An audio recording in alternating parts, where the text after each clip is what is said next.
it's Friday, now it's here, and Spain against Portugal is part of a pretty much unprecedented World Cup cap. Cristiano Ronaldo is the third most capped player at this World Cup. Sergio Ramos is the second, in which they finished in third place, having lost a semi-final to Chile on penalties. But there is Fernando Hierro, Portugal's coach. Fernando Santos took Greece to the last 16 of the World Cup 4 years ago, and of course he won the Euros with his own beloved country 2 years ago. No injuries and few dilemmas in his team selection. Jose Font getting the nod over Bruno Alves at the back. In midfield, it's Bruno Fernandes of Sporting, preferred to João Mario, and 21-year-old Gonçalo Guedes is preferred to AC Milan's André Silva, who pays the price for poor club form. Guedes spent last season on loan at Valencia from Paris Saint-Germain and scored twice in their final warm-up game against Algeria. His last game as a manager was a 2-0 win for Oviedo at Elche in the Spanish second tier 12 months ago, in front of just 2,500 people. Bit different tonight. His approach may well be that if it ain't broke, don't fix it, and who would argue?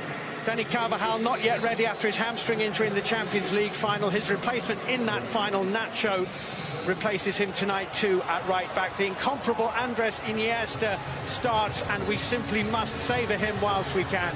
And it's Diego Costa up front, preferred to Rodrigo, who is amongst the substitutes in the final warm-up matches under Lopetegui. Oh, I say! 1-0, Cristiano Ronaldo for Portugal.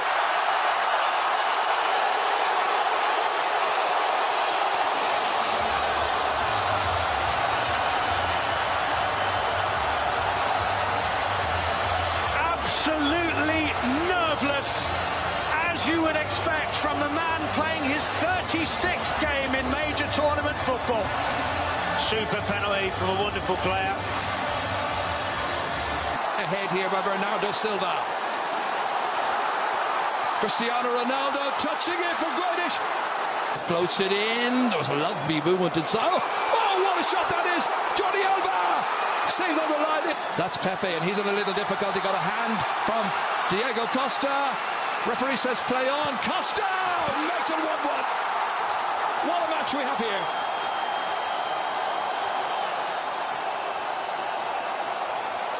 There will be a question, however.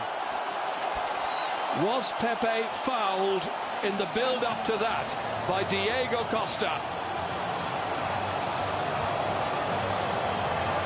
Well, Pepe goes down theatrically, as we've seen so often in the past, but this is why this fella is playing, and Morata hasn't been selected, which would immediately indicate to him if there was a need for that. This was that shot, came down. No. Very close. Straight at the wall. You might remember the Confederations Cup last year. They're attacking again. Oh, it's gone into the goalkeeper's made an awful mistake, and Ronaldo, who started the half with a penalty goal, has finished it with another one.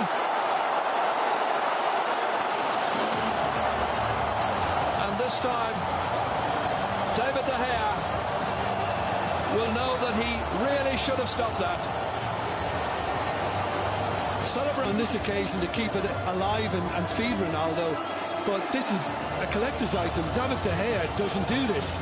Having said that, against Switzerland, he let a very soft one get weeks, saying he wasn't quite absolutely certain where he would be next season, but Lopetegui apparently has said side position. This is a threatening moment, and it's Costa who's got another, and it's 2-2. You said it would be dangerous, and it was. And Portugal had been forewarned and didn't take decisive action. Instead, the decisiveness came from Diego Costa, who, like Ronaldo, has got a second, and it's beautifully poised. Well, I mean, it's just brilliant work from Busquets, far post, and Portugal just get badly caught. And he does all the damage because his leap and his ball back, with Guedes not doing enough to prevent him, is just perfect for Diego Costa to get in on the end of it, and probably relieve that whatever the referee said to him to move him off the penalty spot. It's worked. Silva still has it. Great control. Isco eventually thumped away out of danger by Martinez. Oh, what a shot! What a goal!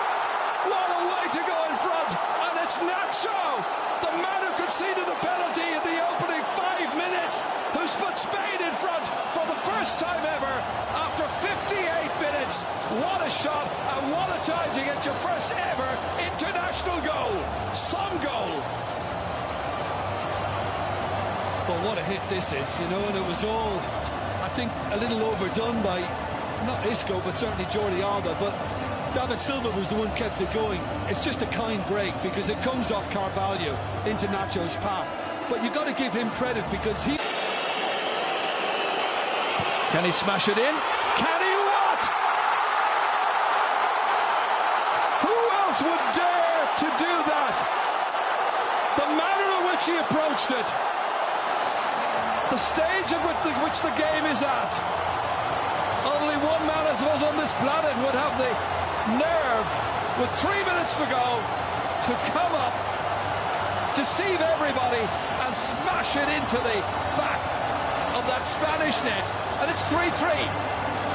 That's why he's as great as he is, because he can produce stunning moments when it matters most of all. And this is right up there with the very best he's managed in his